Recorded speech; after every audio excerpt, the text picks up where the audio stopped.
आपको सुनाए कि एक राजा का एक मंत्री था, बड़ा विश्वसनीय, राजा का विश्वास पात्र था।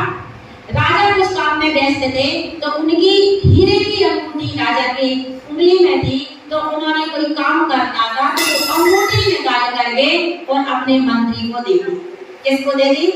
अंगूठी उतार करके राजा ने अपने मंत्री को अंगूठी दे दी कि इसको पहले हमें बाद में दे देना।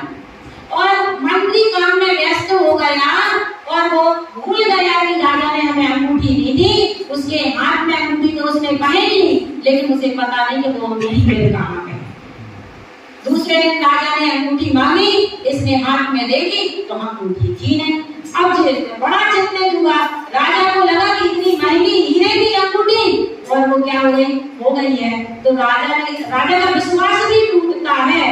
मंत्री बड़ा चिंतित है। उधर तो राजा ने तुरंत तो नहीं मांगा, उसने कहा ठीक है तुम ढूंढ करके दे देना, रख गई होगी कहीं, घर में भूल गए होंगे।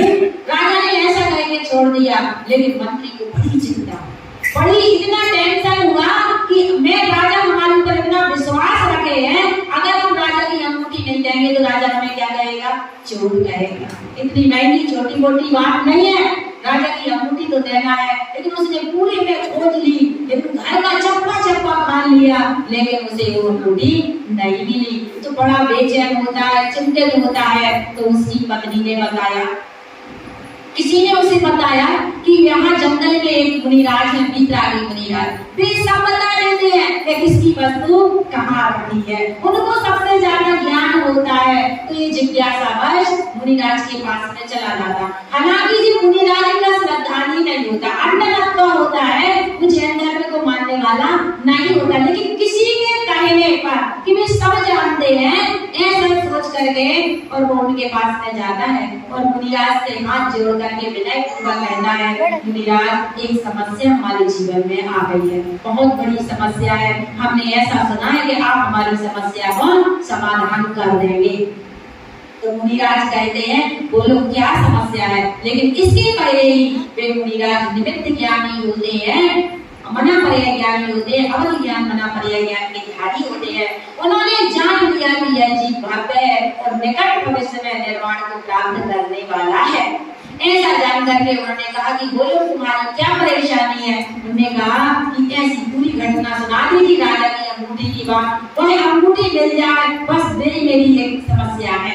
उन्होंने कहा कि बस इतनी सी समस्या है तुम्हारी अंगूठी तो जब सुबह तुम पानी में, जल में, नदी के किनारे वो अर्घ्य दे रहे थे पानी का, तो वो कमल के पत्रों में, कमल की पंखुड़ियों में, कमल के पुष्प में तुम्हारी अंगूठी डली है, वहां गिर गई थी, तो मैं उसका ध्यान नहीं रखा था। तो इसने इतना सुना, विश्वास हुआ, दौड़ करके गया, उसने जहां अर्घ्य चढ़ाना था उसी कमल में जाकर के देखा, उसको वो हीरे की अंगूठी मिल गई। उसने हीरे की अंगूठी तो जाकर के राजा को सौंप दी, लेकिन बाद में आता है और विचार करता है कि मुनिराज इतने निमित्त ज्ञानी है, ऐसा भी जान लेते हैं कहाँ क्या वस्तु डली है, जे विद्या मुझे भी सीखना है। तो वो घर में जाता है, सीधा मुनिराज के पास में जाता है और कहता है कि जे विद्या का क्या आप मुझे सिखा देंगे? कौन सी विद्या? कि पता चल जाए कौन वस्तु कहाँ है। तो उसने कहा तो मुनिराज ने कि तुम्हें ये विद्या सीखना है क्या? वो कहला बिल्कुल सीखना है। उन्हें कि पक्का सीखना है कि वैसे ही वैसे? नहीं, हमने ठान लिया है कि ये विद्या तो हम सीखना है, मुझे सीखना है। अगर आप सिखाने के लिए तैयार हो तो मैंने ठान लिया है, आप जो कहेंगे वो करने के लिए तैयार है, लेकिन आप हमें ये विद्या सिखाएं।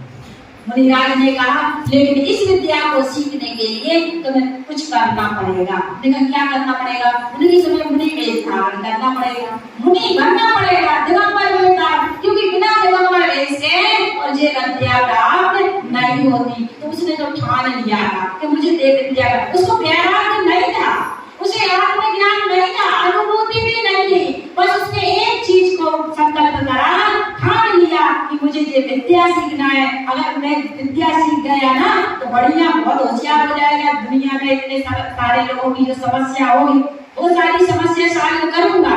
तो वो कहता है ठीक है, मैं कल आऊंगा।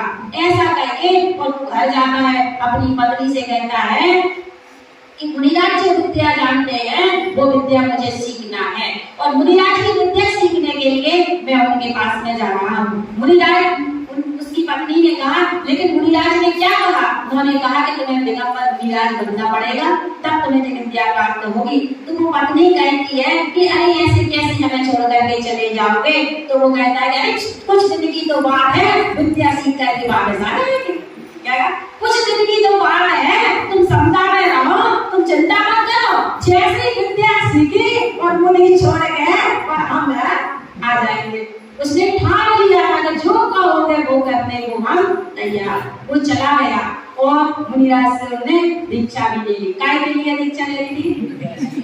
नहीं ना, लेकिन उसने ठान लिया था कि वो विद्या मुझे सीखना है। मुनिराज ने कहा कि अब तुम्हें तपस्या करनी पड़ेगी, सारी चर्या सिखाई उसके लिए, खाने की, पीने की, समय दिया, कैसे रहना, कैसे खाना, कैसे पीना।